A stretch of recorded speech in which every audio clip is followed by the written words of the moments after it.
é o Evangelho segundo Jesus, o Cristo, o Cordeiro Eterno, imolado antes da fundação do mundo, de cuja explosão dadivosa de amor surgiram todas as coisas e que existem nele. Hoje, dando continuidade ao que eu estava falando no dia de ontem, eu prossigo lendo em Efésios.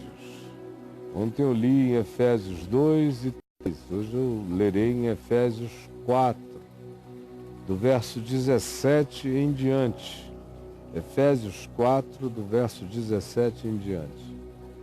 Que diz assim: isto, portanto, e evoca o contexto inteiro de mudança de vida, de mente, de atitude, de consciência, de decisão de se entregar à existência vivo, vivificado, despertado, ativado pelo Espírito de Deus na consciência, se ofertar à vida com os dons da graça que nos foram dados.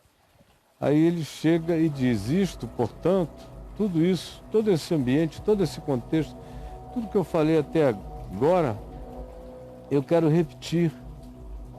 E digo: no Senhor testifico que, outra vez, repito, não andeis mais, não pratiqueis de novo. Façam uma ruptura, um corte definitivo. Não andeis mais como andam também todos, a terra inteira, os gentios, o mundo, nesse fluxo, pastoreados pelo príncipe da potestade do mal, que agora atua e ativa para o mal os filhos da desobediência. Portanto, eu repito, não andeis mais assim, como anda o mundo inteiro. Como? Na vaidade, na casca, é shallow now, é superficial, é casca, só casquinha. Portanto, eu vos digo que não andeis como o mundo anda, como é o fluxo da hora e dos tempos. E como é? É na vaidade. Na vaidade. O texto grego dá a entender que se está falando de casca, de uma coisa oca, que só é casca, é só aparência. Que não andeis mais segundo o curso deste mundo, na vaidade dos seus próprios pensamentos. Não andem mais porque vocês entraram numa. A maioria das pessoas não tem pensamento, elas entram numa. Elas não têm consciência, elas apenas seguem fluxos. Elas não têm nem gosto, elas apenas obedecem modos e modas. Elas não têm um pingo de opinião que seja fruto de uma razão bem ponderada. Elas elegem bocas que falem por elas, mesmo que sejam barbaridades. Não andeis mais assim, segundo a veneta, segundo a vaidade, segundo o pensamento irrefletido, que passa pela tua cabeça e você vai atrás. É assim que você vive, é assim e por isso que você se arrebenta todo, se machuca, se fere. A sua vida é um ferimento exposto, porque você não pensa, você não tem sabedoria, você é insensato, você anda seguindo a aparência, a casca do planeta, conforme a vaidade do que você chama meu pensamento, que nada mais é do que o seu engajamento irrefletido na idiotice proposta no coletivo da existência. E assim vão vocês, casca por fora, pensamentos idiotas por dentro, obscurecidos de entendimento. Não adianta, você explica, mas tem um véu, como Paulo diz aos Coríntios. E aqui ele diz, há um obscurecimento. É como se houvesse uma treva densa. Vocês não conseguem ver, o entendimento está bloqueado. Porque quando a gente existe assim, seguindo fluxos, conforme a oquidão dos dias, obedecendo os nossos próprios pensamentos, que são pensamentos idiotificados, porque são só absorção da média ponderada da loucura humana. Aí não há entendimento capaz de subsistir. O entendimento se obscurece. Por isso que Jesus disse, eles têm olhos, mas não veem, eles têm ouvidos, mas não ouvem, eles têm coração, mas não discernem. Fica todo mundo assim, aqui mesmo, comigo. Quantas vezes eu tenho que repetir a mesma coisa 1 milhão de vezes, porque houve um obscurecimento no entendimento, há um blindamento na mente espiritual. O indivíduo não enxerga, não percebe, está atrofiado, não foi ativado pela luz, pela obediência ao Evangelho de Jesus e mergulhou no obscurecimento mental. Ele existe no meio do obscurantismo de entendimento e não compreende. Você fala as coisas mais óbvias do Evangelho e ele não entende. E não é gente que está fora, não, é gente que vive dentro. Teve o Evangelho tão falsificado na sua mente, que quando ouve o verdadeiro Evangelho não compreende nada. Sim, obscurecidos de entendimento, alheios à vida de Deus. É gente que vive cheia de Deus na boca, falando de Deus, frequentando supostamente lugares de Deus e são alheios à vida de Deus. Eles não sabem quem Deus é, eles não amam, por isso eles não conhecem a Deus, eles não praticam a justiça do reino de Deus, por isso eles não conhecem a Deus, eles não têm a fé que se entrega, que confia, sem pedir nada em troca, sem pedir nenhum sinal, apenas confiando no fato de que Ele é fiel. Eles não têm isso. Eles estão, portanto, alienados da vida de Deus. Alheios significa alienados. Alienados de Deus, embora carreguem Deus na boca. Por que eles são assim, alienados de Deus? Por que a existência deles não tem vida? Por causa dessa ignorância espiritual na qual vivem e pela qual optam como se fosse o grande barato de existir. É a idiotice deles é que os coroa. Por isso eles existem em estado de obscurantismo de entendimento, alienados de Deus, por causa dessa ignorância deliberada, porque tem gente que aprende, a quem você ensina, mas eles não querem chegar ao conhecimento da verdade, se bloqueiam, eles são cúmplices do seu próprio obscurantismo. Por causa da ignorância em que vivem, porque a maioria escolheu ignorar para poder se esconder atrás da ignorância. Isso tudo não nasce à toa, Paulo diz, é da dureza do coração. É a dureza de coração que provoca esse estado, é a indisposição de dar razão a Deus, de se curvar, de crer, de praticar, de obedecer. Endurecem, enrijecem o coração. Quanto mais você tem acesso à verdade, se bloqueia, quanto mais o coração seja sensibilizado pelo Espírito e você o vem a empederni-lo, a empedrecê-lo, tanto mais quanto você seja visitado pelo entendimento, mas você se obscureça e se aliene do que Deus chama Boa Nova e Evangelho. Saiba, isso aconteceu e está crescendo em você porque o seu coração ficou pedrado. E tanto mais quanto você seja religioso, mais pedrado o seu coração fique, a menos que você se quebrante. Do contrário, a alternativa é o empedernimento do ser. Aí você fica pior dos que os que não sabem nada. Sim, Porque tendo se tornado insensíveis, e é o que a gente vê cada vez mais no meio cristão, é gente insensível. O ateu tem mais sensibilidade, o agnóstico tem mais sensibilidade, o ser mundano tem muito mais percepção do que o crente.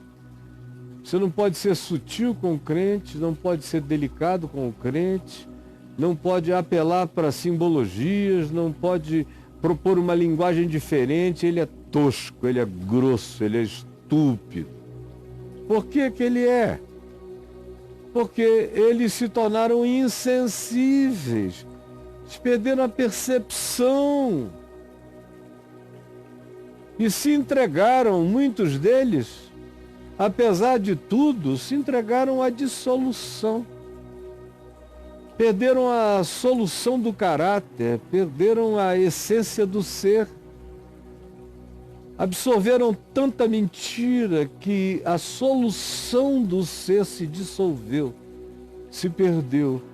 E eles se entregaram à dissolução com avidez, com entusiasmo. Entusiasmo, eu vejo gente entusiasmadamente cometendo toda sorte de impureza, com entusiasmo, como se não fosse nada. Não só impureza sexual, mas impureza relacional, impureza mental, impureza interpretativa, impureza no juízo porco sujo, com avidez enorme, duros de coração, em plena era do obscurantismo existencial hoje. Aí Paulo diz, mas não foi assim que aprendestes a Cristo. De mim não. De mim vocês não aprenderam nada disso. Vocês aprenderam o caminho da submissão a Deus, da obediência em amor. Aprenderam que a verdadeira fé atua pelo amor. A fé atua, ativa pelo amor. As coisas que em nós têm que ser ativadas, despertadas, postas para existir como vida em nosso favor. Sim, não foi desse modo que o Evangelho ensinou. Vocês foram desevangelizados. Mas não foi assim e não é assim que o Evangelho apresenta Cristo para a vida. O Evangelho de Cristo para a vida desperta em nós tudo que dorme. Nos traz cada dia mais crescentemente para a plenitude mental, psicológica e espiritual do que a gente pode ser. O Evangelho dilata. O Evangelho faz como o mundo no início, do nada, de uma singularidade indiscernível, pum! Vieram todas as coisas que compõem os mundos que a gente detecta. Assim é o Evangelho. Quando essa palavra é ouvida,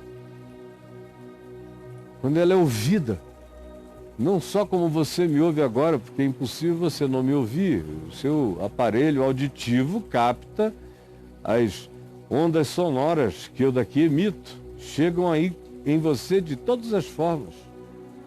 Mas a questão não é ouvir com os ouvidos, é ouvir com o entendimento. É acolher com o coração, isso é que faz diferença. Não é a quantidade de vezes que você fica ouvindo alguém falar de Deus, é a decisão que você toma de obedecer ao Evangelho. Isso não precisa mais do que uma frase acompanhada de fé.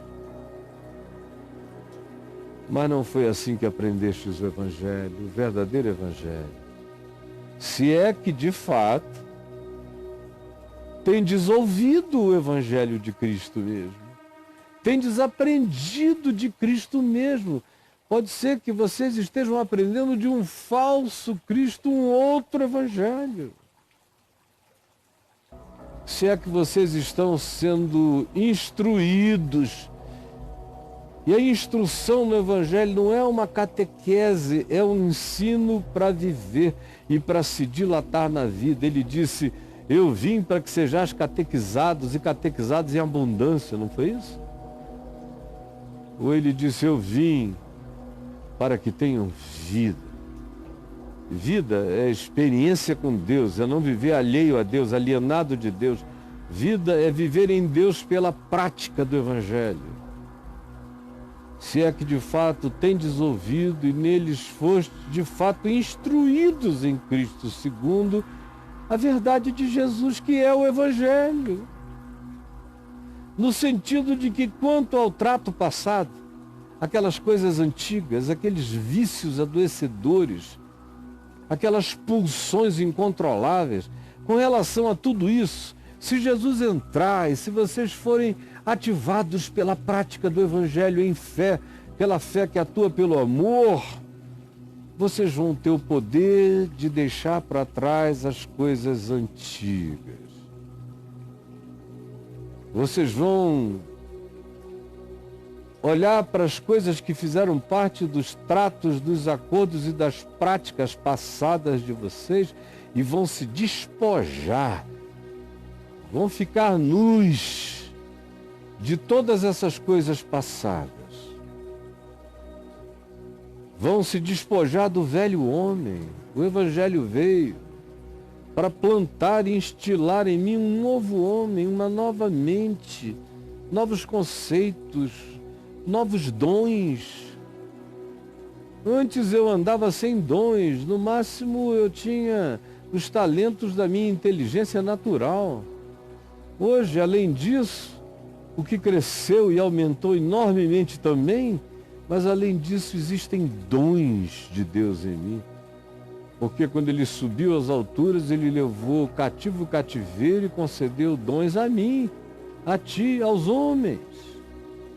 Pois é, se de fato tendes ouvido e nele tendes sido instruídos segundo o Evangelho, no sentido de que quanto ao trato passado, traumas passados, vícios passados, manias passadas, heranças passadas, culturas passadas, que você pratica como fidelidade à ignorância do pai, da mãe, da família, desse bando de brucutus que não cresceram, que existiram a vida inteira mortos dos seus próprios pecados, na vaidade dos seus próprios pensamentos, alheios de Deus e se jactando, como se o que neles houvesse fosse alguma coisa especial, e eles são apenas homo sapiens sapiens e não se tornaram homo Christus, que é o objetivo do Evangelho, é nos fazer Jesusinhos.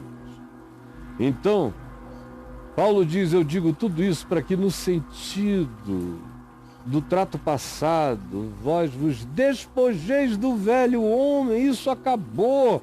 Não traga o trauma nem a cultura da idiotice para o tempo presente, porque em Jesus eis que tudo se faz novo. Vos despojeis do velho homem que se corrompe todo dia, fica um pouco pior, fica um pouco mais piorado, só vai se piorando. Por isso a maioria das pessoas envelhece para piorar. Por isso é que a sequência natural da vida faz a gente gostar das crianças e ter medo dos adultos e preocupação com os velhos rabugentos. Porque o trato passado continua e no que diz respeito a viver alheio a Deus e ao Evangelho, quanto mais o tempo passa, pior você fica. Mais você se corrompe segundo as concupiscências, os desejos, as manias, os caprichos do engano, da casca, do shallow now.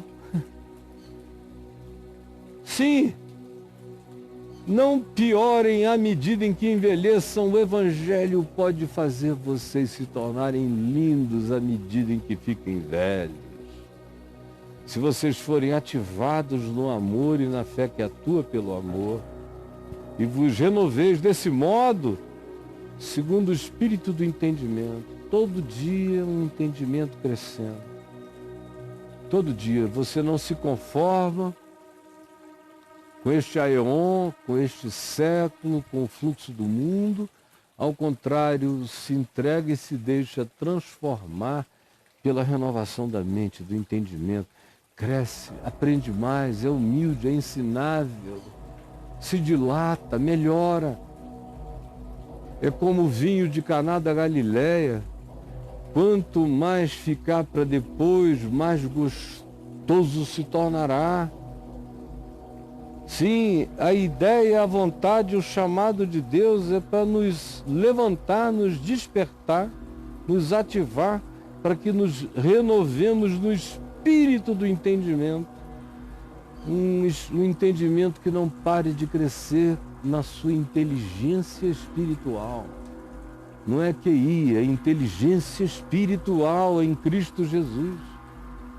E vos, assim, revistais, nos renoveis e vos revistais de um novo homem, criado segundo Deus, é um regênesis, nova criatura, nova criação, regênesis, nascer de novo, começar tudo outra vez com a mente renovada, os pecados perdoados, a consciência refeita, de modo que você não vai ficar pior à medida que envelheça, ao contrário, você vai se tornar maravilhosamente lindo, vai ficar cada dia mais parecido com Jesus, à medida em que o tempo passa, se vocês se renovarem no espírito do entendimento e vos revestirem.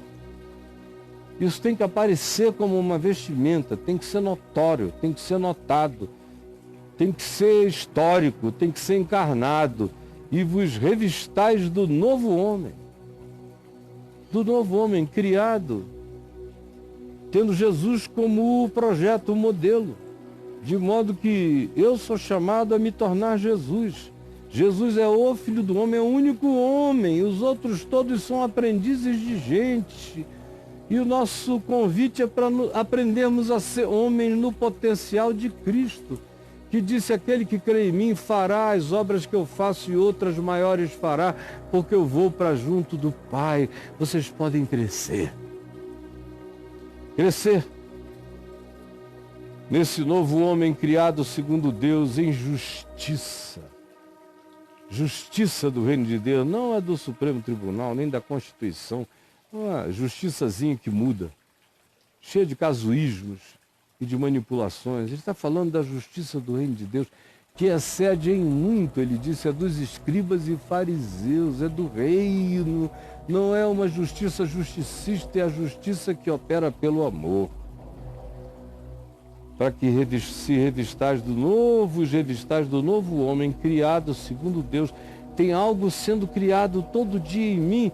Eu sou uma criação em processo de evolução em Deus todo dia, crescendo em justiça, em retidão, em verdade, crescendo em justiça e retidão que procedem do sim quando é sim e do não quando é não, crescendo em justiça e retidão procedentes da verdade. Se você andar aqui comigo todo dia e perseverar, e for aprender em Cristo todas as milhares de coisas que estão sendo ensinadas, você vai ver o que vai acontecer. É como a criação do mundo. De trevas vai resplandecer luz. Vai haver uma recriação, uma regeneração, um regênesis. Nova criatura, nova criação, em curso todo dia, em evolução, melhorando a minha vida, ao passo que o contrário é, eu me alieno de Deus, vivo segundo minha carne, minha vaidade, meus pensamentos, minhas opiniões, ou obedeço a de terceiros. E a vida vai se corrompendo, corrompendo, corrompendo e corrompendo. Jesus, eu já falei mais do que precisava. Eu sei que o teu espírito pode pegar essa palavra simples e aplicá-la revolucionariamente no coração de milhões de pessoas aqui em volta da terra. Eu peço que tu faças isso. E é a ti que eu confio essa palavra tua. Entrego a ti, Espírito Santo, para que tu a apliques irresistivelmente no coração de tantos. É o que eu te imploro, em nome de Jesus. Amém.